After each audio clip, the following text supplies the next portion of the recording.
आप सभी के लिए एक बड़े नंबर पर वैकेंसी आ गई है। जी हाँ दोस्तों, 4500 plus vacancy ministry of railway की रेलवे रिक्रूटमेंट बोर्ड के द्वारा। कौन कर सकता है अप्लाई? मिनिमम 10th पास और मैक्सिमम ग्रेजुएशन वाले कैंडिडेट्स। हाँ जी, सैलरी क्या रहेगी? कांस्टेबल के लिए 40,000 प्लस और सब इंस्पेक्टर पोस्ट के लिए 60,000 प्लस। कैसा लगा मेरा मजाक? नहीं, मजाक नहीं है। तो आइए वीडियो को कंप्लीट देखते हैं और कहीं मत जाइए दोस्तों। आप सभी का स्वागत है आपके अपने YouTube चैनल एग्जाम मंच 2.0 पर। दोस्तों, वीडियो अच्छी लगे तो वीडियो को लाइक करें, शेयर करें और चैनल को सब्सक्राइब करें। हाँ, तो दोस्तों, आरआरबी के द्वारा रेलवे प्रोटेक्शन फोर्स यानी आरपीएफ में कांस्टेबल और सब इंस्पेक्टर की पोस्ट की रिक्रूटमेंट आउट हो गई है। तो दोस्तों, फॉर्म फिलिंग की डेट 15 अप्रैल से 14 मई तक रहने वाली है, जो कि आरपीएफ कांस्टेबल और सब इंस्पेक्टर के लिए दोनों के लिए सेम रहनी है। हाँ जी, एलिजिबिलिटी क्या रहेगी? एलिजिबिलिटी कांस्टेबल के लिए मिनिमम 10th पास कैंडिडेट होना चाहिए और सब इंस्पेक्टर पोस्ट के लिए मैक्सिमम ग्रेजुएशन होनी चाहिए कैंडिडेट की, और वो ग्रेजुएशन किसी भी स्ट्रीम में हो सकती है। एज लिमिट क्या रहेगी? एज लिमिट कांस्टेबल के लिए 18 से 28 ईयर की एज कांस्टेबल के लिए रिक्वायर्ड है, और सब इंस्पेक्टर पोस्ट के लिए मिनिमम 20 और मैक्सिमम 28 ईयर्स होनी कंपलसरी है। हाँ तो दोस्तों, सैलरी, जैसा कि वीडियो के स्टार्टिंग में मैंने आप सभी को बता दिया था कि कांस्टेबल का जो पे स्केल रहता है वो L3 लेवल 3 का रहना है, जिसमें कि बेसिक पे 21,700 रहेगी। उसमें आपको dearness allowance, HRA, travelling allowance, special allowance, uniform allowance और भी एक्सेट्रा एक्सेट्रा काफ़ी तरह के अलाउंस मिलते हैं सेंट्रल गवर्नमेंट के थ्रू, जिसके थ्रू हमारी जो सैलरी है वो 40,000 प्लस हो जाती है। इसी प्रकार सब इंस्पेक्टर का जो पे स्केल रहता है वो लेवल 6 रहता है, जिसमें कि बेसिक पे 35,600 रहती है।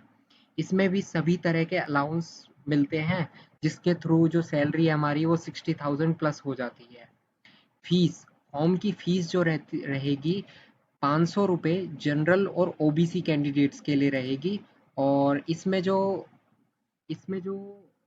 400 रुपये हैं वो इंडियन रेलवे, जो कि सीबीटी का जब हम एग्ज़ाम देकर आ जाते हैं तो वो हमें रिफंड भी हो जाते हैं। और 250 रुपये एससी एसटी और फीमेल और एक्स सर्विसमैन जो कैंडिडेट्स हैं उनके लिए फीस रहने वाली है, और उनके लिए 250 रुपये ही पूरे रिफंडेबल हो जाएंगे। कहाँ से करें अप्लाई? मैंने वीडियो के डिस्क्रिप्शन में ऑफिशियल लिंक भी डाल दिया है, वहाँ से आप इसे अप्लाई कर सकते हैं। सिलेक्शन का क्राइटेरिया क्या रहेगा? तो पहले सीबीटी यानी कंप्यूटर बेस्ड टेस्ट रहेगा, जिसमें कि 120 क्वेश्चन रहेंगे और 90 मिनट का आपके पास समय रहेगा। एक क्वेश्चन 1 मार्क्स का रहेगा और 0.33 की नेगेटिव मार्किंग भी रहने वाली है एग्जाम में। After declare result of CBT, RRB will called all qualified candidates for PET physical efficiency test and PMT physical medical test. After that, list will be released for document verification. So number of post, दोस्तों मैं आपको बता देता हूँ कि ये जो post है वो मेल और फीमेल दोनों के लिए है, जिसमें कि कांस्टेबल के लिए मेल जनरल 1450 पोस्टें हैं, एससी के लिए 536, एसटी के लिए 268, ओबीसी के लिए 966 और ईडब्ल्यूएस के लिए 357। इसी प्रकार फीमेल कांस्टेबल में जनरल के लिए 256 पोस्टें, एससी के लिए 95, एसटी के लिए 47, ओबीसी के लिए 170 और ईडब्ल्यूएस के लिए 63। इसी प्रकार यानी टोटल जो है वो 4208 पोस्टें होती है, जिसका 10% जो कि एक्स सर्विसमैन कैंडिडेट के लिए रिजर्व रहता है। कुछ इसी प्रकार आरपीएफ सब इंस्पेक्टर की भी पोस्टें हैं। सब इंस्पेक्टर में मेल जनरल 157, एससी के लिए 57, एसटी के लिए 28, ओबीसी के लिए 104, ईडब्ल्यूएस के लिए 38 और फीमेल सब इंस्पेक्टर जनरल के लिए 28, एससी के लिए 10, एसटी के लिए 5, ओबीसी के लिए 18, ईडब्ल्यूएस के लिए 7। तो टोटल 452 पोस्टें हो जाती है सब इंस्पेक्टर पोस्ट के लिए। तो इसका भी 10% ईएसएम के लिए रिजर्व है। फ्रेंड्स, जो सीबीटी की तैयारी करेंगे और सीबीटी का जो पैटर्न रहेगा वो कांस्टेबल और सब इंस्पेक्टर दोनों के लिए सेम रहना है, जो कि ऑफिशियल नोटिफिकेशन में भी डिस्क्राइब है। But as you know that exam का लेवल ऑफ स्टैंडर्ड रहेगा वो ऑब्वियसली बात है कि अलग ही रहेगा, क्योंकि कांस्टेबल के लिए जो मिनिमम रिक्वायरमेंट है वो 10th पास है, और सब इंस्पेक्टर पोस्ट के लिए ग्रेजुएशन होना कंपलसरी। इसमें कि मैथ्स जो है वो 35 मार्क्स के 35 क्वेश्चन रहेंगे। यानी आपको जो अर्थमेटिक पोर्शन है ना, उसको बहुत स्ट्रॉन्ग मान के चलना है, क्योंकि मैंने रेलवे का पेपर दिया हुआ है, इसका मुझे आइडिया है। तो अपना जो अर्थमेटिक पोर्शन है उसको बहुत ज़्यादा आपको स्ट्रॉन्ग मान के चलना है, उसकी तैयारी अच्छे से ही करके चलनी है पहले से ही। रीजनिंग के भी 35 क्वेश्चन आएंगे, और एक एक क्वेश्चन 1 मार्क्स का रहने वाला है। रीजनिंग में कुछ इंपॉर्टेंट टॉपिक मैं आपको बता देता हूँ, कि जैसा कि आपको ब्लड रिलेशन, डायग्राम, इमेजेस वाले क्वेश्चन, सिलोगिज्म, कुछ इंपॉर्टेंट टॉपिक्स हैं। बाकी तो सभी चैप्टर की आपको प्रिपरेशन करके चलनी ही है। इसमें लास्ट हमारा जो रहना है वो जनरल अवेयरेंस रहनी है, यानी 50 मार्क्स की आएगी। दोस्तों, मैं आपको बता देता हूँ कि जनरल अवेयरेंस में साइंस का वेटेज बहुत ज़्यादा होता है, और रेलवे का कोई भी एग्ज़ाम यानी साइंस की वेटेज के बगैर रह जाए ऐसा हो ही नहीं सकता। यानी बायोलॉजी, फिजिक्स, केमिस्ट्री की अगर किसी की पकड़ अच्छी है इस पर, तो उसका सिलेक्शन डेफिनेटली है। बाकी history, art and culture, polity, geography, static और करंट अफेयर पोर्शन पे भी क्वेश्चन पूछे जाएंगे। तो दोस्तों, जिन कैंडिडेट्स का रिटर्न क्वालिफाइड हो जाएगा उन्हें टीईटी, पीएमटी के लिए बुलाया जाएगा रिजल्ट डिक्लेयर के बाद। यूजुअली 1 मंथ से 1.5 मंथ का टाइम मिल जाता है। जैसा कि मैंने आरपीएफ का भी एग्ज़ाम दिया था और रेलवे ग्रुप डी का भी दिया था, तो 1 से 1.5 महीने का टाइम इजीली मिल जाता है फिजिकल की तैयारी करने के लिए। तो दोस्तों, कांस्टेबल वाले जो कैंडिडेट्स हैं उनका जो फिजिकल रहेगा वो कुछ इस प्रकार रहने वाला है। मेल कैंडिडेट्स के लिए जो रनिंग रहेगी 1600 मीटर की, और लॉन्ग जंप रहेगी 14 फीट की, और हाई जंप रहने वाली है 4 फीट की। कुछ इसी प्रकार फीमेल कैंडिडेट्स के लिए जो रेस रहेगी वो 800 मीटर की रहेगी, और लॉन्ग जंप इनके लिए 9 फीट की रहने वाली है, और हाई जंप जो रहने वाली है वो 3 फीट की रहेगी। अब कई बार ऐसा हो जाता है कि जो फिजिकल के बाद ही सेम डे ही मेडिकल भी हो जाता है, बट कई बार जो है मेडिकल के लिए अलग से भी डेट रिलीज होती है। तो उसका जो क्राइटेरिया है वो मेल, जनरल, ईडब्ल्यूएस और ओबीसी कैंडिडेट के लिए जो हाइट रहने वाली है वो 165 सेंटीमीटर होनी चाहिए।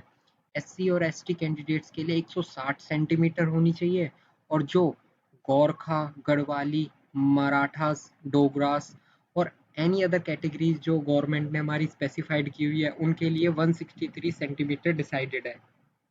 जो मेल कैंडिडेट्स हैं उनके लिए जो चेस्ट एक्सपेंड का जो रेशो है वो कुछ इस प्रकार है।